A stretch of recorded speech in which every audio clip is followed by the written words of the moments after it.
योगी मोदी पर चिल्लाने वाले, बार बार घेरने वाले अखिलेश की बोलती हुई बंद। 24 चुनाव से पहले बीजेपी ने चली ऐसी चाल कि अखिलेश का खाता भी नहीं खुलेगा। सपा के वोटरों को लुभाने की बीजेपी ने चली ऐसी चाल कि अखिलेश हो गए हक्के बक्के। 24 में सिर्फ भगवा छाएगा, यूपी की 80 के 80 सीटों पर बड़ा इतिहास लिखा जाएगा। जी, साल 2024 चुनाव से पहले बीजेपी ने गजब का मास्टर स्ट्रोक खेला है। ऐसा मास्टर स्ट्रोक की पूरा सपाई खेमा इस स्ट्रोक का दीवाना हो गया है। बीजेपी का ये एक ऐसा मास्टर स्ट्रोक है जिसे बड़े लंबे अरसे से चलने की तैयारी चली जा रही थी। राजनीतिक नजरिए से देखा जाए तो उसमें बीजेपी की दो बड़ी चाल देखी जा रही है।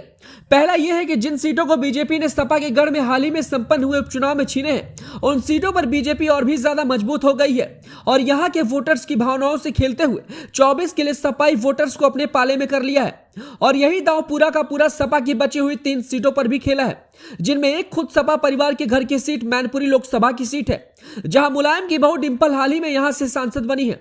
वहीं दूसरी जो सीट है वो है मुरादाबाद की लोकसभा सीट, जहां मुस्लिम बहुल क्षेत्र होने की वजह से यह सीट सपा के हाथ में है। इसके अलावा एक और सीट सपा के पास में है, लेकिन इन सभी सीटों पर बीजेपी का यह दांव बहुत बड़ा प्रभाव डालने वाला है और इस दांव में सपाई वोटर्स फंसने वाले हैं।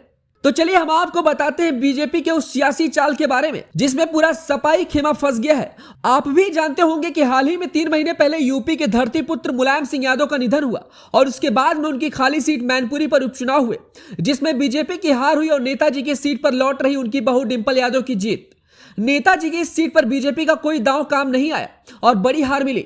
वहीं आपको बताते चले कि पिता के निधन के बाद अखिलेश ने उन्हें भारत रत्न देने की मांग की थी। इसके साथ कई सपा नेता और साथ ही साथ कार्यकर्ता भी भारत रत्न देने की मांग कर रहे थे, लेकिन सपाइयों को यह नहीं पता था कि जिस भारत रत्न की वो बात कर रहे हैं, एक ऐसा ही रत्न निकाल कर बीजेपी सपा के इस धरतीपुत्र को देने वाली है।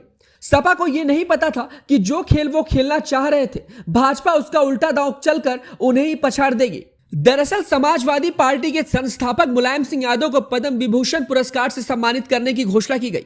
देश के नागरिक सम्मानों की घोषणा के दौरान मुलायम सिंह यादव का नाम आना किसी आश्चर्य से कम नहीं था, वो भी ऐसे वक्त में जब अगले साल लोकसभा चुनाव होने हैं, जहां देश के सबसे बड़े सूबे में बीजेपी की जीत की 40% सीटें इसी राज्य से तय होती हैं। हालांकि मुलायम सिंह यादव और भाजपा के संबंधों पर कई बार चर्चा भी हो चुकी है। वहीं कई नेता इसको लेकर तरह तरह की टिप्पणियां भी कर चुके हैं। ऐसे में विपक्षी दल के नेता को सर्वोच्च नागरिक सम्मान में से एक दिए जाने पर सारे के सारे चकित हैं, वो भी तब जब भाजपा ये सम्मान किसी अपने को भी दे सकती थी। वहीं हाल ही में आरजेडी के दिग्गज नेता शरद यादव का भी निधन हुआ। भाजपा और शरद यादव का नाता पुराना रहा और हर किसी के बीच जगजाहिर रहा। समाजवादी नेता शरद यादव अमित शाह और मोदी के काफी करीबी भी थे। अपने सीधे साधे स्वभाव के लिए भी जाने जाते थे, लेकिन फिर भी बीजेपी ने उन्हें यह सम्मान न देकर किसी ऐसे नेता को दिया जो हमेशा से विपक्ष की भूमिका में रहा है। यही वजह रहा कि यह बात किसी से हजम भी नहीं हुई।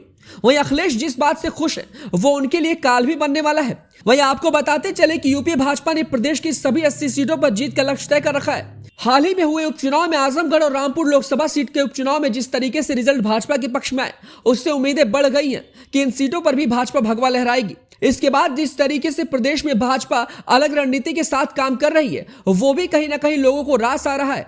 इसमें पसमानदा मुसलमान को साधने की रणनीति भी बीजेपी की काफी ज्यादा असरदार है। वहीं अब मुलायम सिंह यादव को सम्मानित कर केंद्र सरकार बड़ी राजनीति कर रही है। यह सम्मान समाजवादी पार्टी की परेशानी को भी बढ़ाएगा। वहीं यह फैसला सिर्फ मुलायम सिंह यादव के सम्मान का नहीं है, बल्कि इसमें बीजेपी को अपने लिए भी उपहार दिखा है। यही वजह रहा कि यह सम्मान धरतीपुत्र को दिया गया, क्योंकि मुलायम सिंह के सियासी विरासत पर बीजेपी की भी नजर है और 2024 के चुनाव में यादव वोट बैंक भी बीजेपी के लिए अहम है। मुलायम सिंह यादव उनके लिए भी सम्मानित व्यक्ति रहे हैं, ये बात भी बता दिया है।